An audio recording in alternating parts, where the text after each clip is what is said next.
दोस्तों बांग्लादेश के अंदर जब से मोहम्मद यूनुस की सरकार आई है, मतलब उनको एक चीफ बना दिया गया है सरकार का, तब से पाकिस्तान वाला मॉडल आपको बांग्लादेश के अंदर देखने को मिल जाएगा। 1971 की जो बांग्लादेश की आजादी थी उसमें जो पाकिस्तान की तरफ से लड़ रहे थे, मतलब बांग्लादेश के लोगों को मार रहे थे, उनको अब पाकिस्तान के सुप्रीम कोर्ट के द्वारा छोड़ा जा रहा है और यूनुस के द्वारा उनको जेल से छोड़ा जा रहा है। अब पाकिस्तान के अंदर जमाते इस्लामी जैसे संगठन जो बहुत कट्टरपंथी हैं, आतंकवाद को जन्म देते हैं, बांग्लादेश के अंदर आतंकवाद को जन्म देते हैं, भारत के अंदर आतंकवाद फैलाने की बात करते हैं, उनके जो चीफ हैं उनको सुप्रीम कोर्ट से रिहा किया जा रहा है। तो सीधी सी बात है, जिस तरीके से हम पाकिस्तान के अंदर देखते हैं कि वहां पर कट्टरपंथी सुप्रीम कोर्ट के ऊपर हावी होते हैं, वहां पर मुल्ला मौलवी सुप्रीम कोर्ट के ऊपर हमला कर देते हैं और कोई कुछ नहीं कर पाता है, उसी तरीके की चीजें अब आपको जो है बांग्लादेश के अंदर देखने को मिलेंगी। अच्छा, जो बांग्लादेश है वो पहले कितना तरक्की कर रहा था, जीडीपी ग्रोथ उसकी अच्छी हो रही थी, हर सेक्टर के अंदर वो बूम कर रहा था, पूरी दुनिया के अंदर उसके कपड़े जाते थे, लेकिन ये सब चीजें बांग्लादेश के अंदर अब पीछे छूट चुकी हैं जब से शेख हसीना को वहां से हटाया गया है। अब पाकिस्तान के अंदर जो कट्टरपंथी हैं वो हावी होते नजर आ रहे हैं। मोहम्मद यूनुस जब बांग्लादेश के अंदर पावर के अंदर आए तो जमाती इस्लामी का जो लीडर था, जो 1971 के अंदर पाकिस्तान की तरफ से लड़ा रहा था और बहुत सारे लोगों को मारने के बाद में जेल के अंदर बंद था, उसका नाम था अजहरुल इस्लाम, उसको सबसे पहले उन्होंने छोड़ दिया था। और कल क्या हुआ है, सुप्रीम कोर्ट जो बांग्लादेश का है उसने भी उसको बरी कर दिया। तो यहाँ पर जो कट्टरपंथी लोग हैं वो सुप्रीम कोर्ट के ऊपर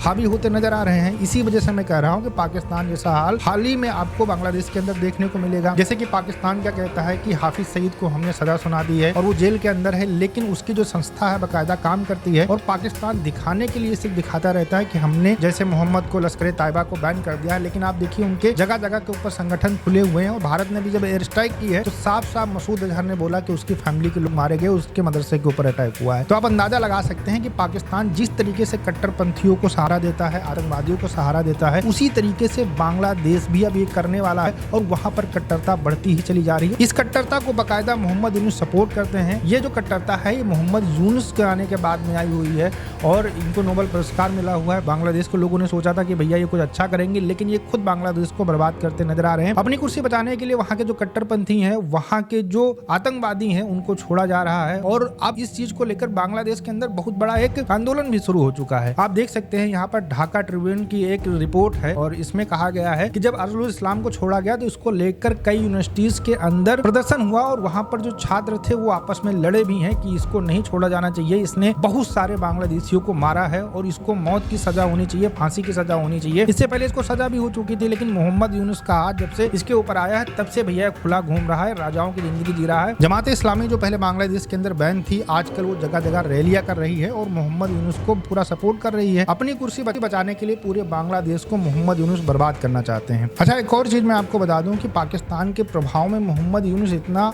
अंधे हो चुके हैं कि जो भी 1971 के अंदर बांग्लादेश के खिलाफ लड़े थे, मतलब जो मुक्ति वाहिनी थी उसके खिलाफ लड़ रहे थे और बाकायदा पाकिस्तान को सपोर्ट कर रहे थे, पाकिस्तान की सेना को सपोर्ट कर रहे थे, जैसे रजाकार हो गए, इसके अलावा जो जमाते इस्लामी था ये भी एक जो है पाकिस्तान का ही संगठन था और ये बाकायदा पाकिस्तान को सपोर्ट कर रहा था। उन सारे लोगों को इस समय मोहम्मद यूनुस बांग्लादेश के अंदर जेलों से रिहा कर रहे हैं और वो लोग रोड के ऊपर आ रहे हैं। अच्छा, यहाँ पर कुर्सी बचाने के लिए सब कुछ मोहम्मद यूनुस कर रहे हैं क्योंकि मोहम्मद यूनुस का अब बंटाधार होने वाला है। अभी हाल ही में आपने खबर सुनी होगी कि मोहम्मद यूनुस ने कहा था कि भैया मैं रिजाइन कर दूंगा, अब हमसे कोई भी कार्यभार नहीं संभाल पा रहा है और मुझे कुछ समझ में नहीं आ रहा है कि भैया बांग्लादेश के अंदर मैं क्या रिफॉर्म करूं जिससे थोड़ी बहुत यहाँ पर तरक्की हो सके। इसका सबसे बड़ा कारण यह है कि जो कट्टरता मोहम्मद यूनुस दिखा रहे हैं उसको लेकर बांग्लादेश के जो आर्मी चीफ हैं वो मोहम्मद यूनुस की इस कट्टरता को देखते हुए बिल्कुल खिलाफ खड़े हो चुके हैं और रखाइन कॉरिडोर को लेकर भी यहाँ पर वो बिल्कुल सामने खड़े हो चुके हैं। इस वजह से जो आर्मी चीफ है उनके सामने मोहम्मद यूनुस अपने आप को बेबस नजर आ रहे हैं। तो मोहम्मद यूनुस ने एक प्रोपेगेंडा चला था कि अगर इस तरीके से हम कह देंगे तो बांग्लादेश की जो जनता है वो रोक के ऊपर आ जाएगी और वो कहेगी कि भैया हम जो है यहाँ पर आपको सपोर्ट करते हैं, आपको रिजाइन नहीं करना है, लेकिन ऐसा कुछ बांग्लादेश के अंदर देखने को नहीं मिला है। उल्टा हुआ ये है कि बांग्लादेश की जो पार्टियां थी वो अब एकदम रोड के ऊपर आ चुकी हैं और कह रहे हैं कि भैया इलेक्शन कराना चाहिए। आप 9-10 महीने से यहाँ पर बैठे हो, आपने कहा था जल्दी इलेक्शन कराएंगे, लेकिन इलेक्शन नहीं हुआ है। बांग्लादेश के लोग मोहम्मद यूनुस की हकीकत जान चुके हैं। अब वो लोग रोड के ऊपर उतर रहे हैं कि भैया यहाँ पर इलेक्शन कराओ, आप राजा नहीं हो, आपने थोड़ा बहुत जो काम करना था कर लिया, हम आपके काम से संतुष्ट नहीं है, आप यहाँ से हटिए, इलेक्शन कराइए। आज मैं आपको बता दूं कि बांग्लादेश के अंदर बीएनपी आज भी रैली कर रही है। आप ढाका ट्रिब्यून का आप ये देख लीजिए, यहाँ पर आर्टिकल आपको दिख रहा है, इसमें साफ साफ बताया जा रहा है कि इलेक्शन की मांग को लेकर बांग्लादेश के अंदर कई जगह के ऊपर प्रदर्शन हो रहे हैं। बीएनपी अब मैदान के अंदर उतर चुकी है। जो बांग्लादेश नेशनलिस्ट जो पार्टी है वो अब बांग्लादेश के अंदर मैदान में उतर चुकी है और वो मोहम्मद यूनुस को कड़ा टक्कर दे रही कि भैया आप जल्दी इलेक्शन कराइए। लेकिन आप देखिए मोहम्मद यूनुस ने कुछ दिन पहले कहा था कि हम भैया 4-5 दिन के अंदर, 1 महीने के अंदर आपको डेट बता देंगे कि कौन सी डेट को इलेक्शन होगा। लेकिन इलेक्शन को लेकर कोई बात ही नहीं कर रहे हैं। उल्टा जो है मोहम्मद यूनुस जापान के दौरे के ऊपर चले गए हैं। जब से बांग्लादेश के चीफ एडवाइजर बने हैं मोहम्मद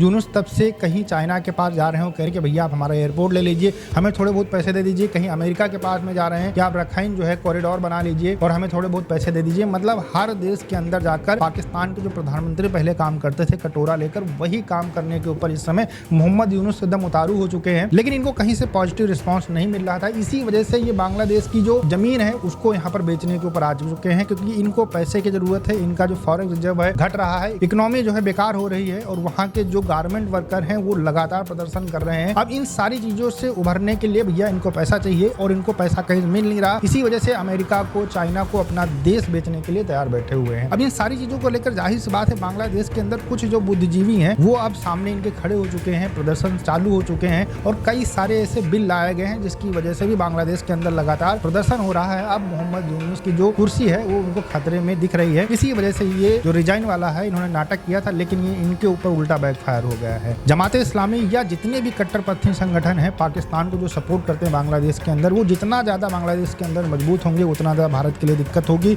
यहाँ पर भारत को भी थोड़े बहुत स्टेप लेने चाहिए और बांग्लादेश को खुला जवाब देना चाहिए कि भैया अगर आपने इस आतंकवादी को रिलीज कर दिया तो फिर ये आपके लिए सही नहीं होगा। हम ये प्रतिबंध आपके ऊपर लगा सकते हैं और इसकी वजह से हो सकता है मोहम्मद यूनुस को थोड़ी बहुत अकल आ जाए। आपका क्या कहना है मुझे कमेंट सेक्शन में जरूर बताइएगा। मिलते हैं नए वीडियो के साथ। नमस्कार, धन्यवाद, जय हिंद, जय भारत।